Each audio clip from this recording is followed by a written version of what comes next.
it's really essential to love yourself. Um, Loving yourself was a phrase I first heard um, at a camp when I was a teenager, and it sounded like, huh, that's kind of interesting.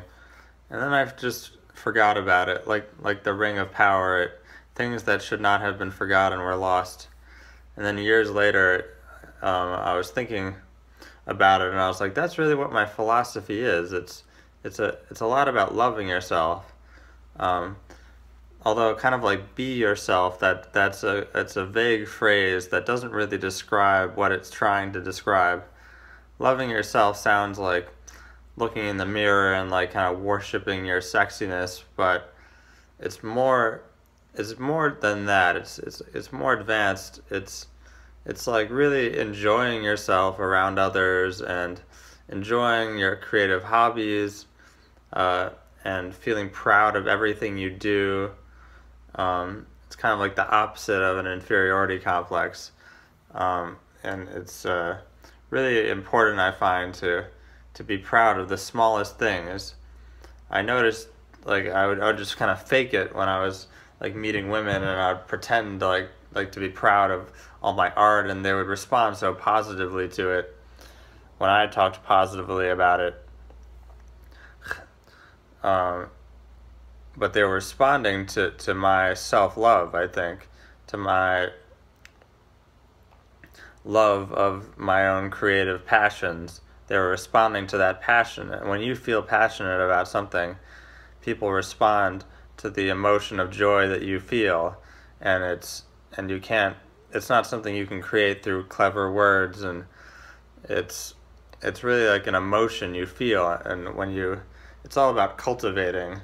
Like, I like the word cultivate because over time, I think we cultivate positive emotions, um, just by focusing on positive emotions, um,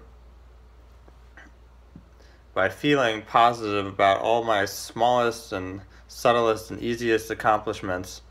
I feel positive that I went for a short walk today. I feel positive that I was outside today. I feel positive that today went positively, and that I created a small video game today out of graphics I copied from other video games. But some of my favorite games have been modifications of other classic games where all the graphics were not their own, were stolen or copied. But I just wanted to play more of that game, and some dedicated fan created that for me. Um, like, sometimes success can be easy, or feeling good about yourself can be easy. Like today or yesterday, I was just sitting outside, and this girl sat next to me, and I said, "Oh, thanks for noticing me." And because I wasn't trying to impress her, I was just being very simplistic, like thinking like, "Oh, I felt thankful." So I told her that, and she said like, "Oh, I always notice you."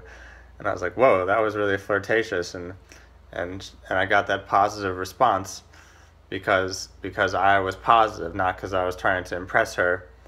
And then she said, like, "Don't you notice me?" Kind of like a witty quip. And I said, like, "Yeah, of course I notice you." Like, I had to defend myself for being for like pretending not to be attracted or something. But it's kind of positive problems, like, so I find a lot of my recent successes have come of what you could use the vague term loving yourself, or um, enjoying yourself. It's a combination of loving yourself, enjoying yourself. It's loving all the aspects of yourself and appreciating and having gratitude for all the little things and the things about yourself.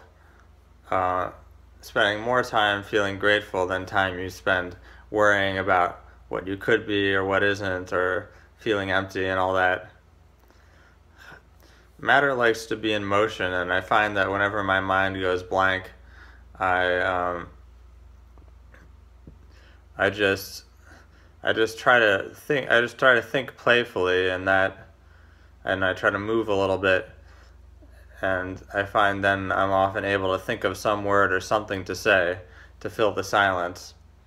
So it's that combination of gratitude and playfulness, um, and that's a way to begin to generate infinite content for your conversations that for me used to be very empty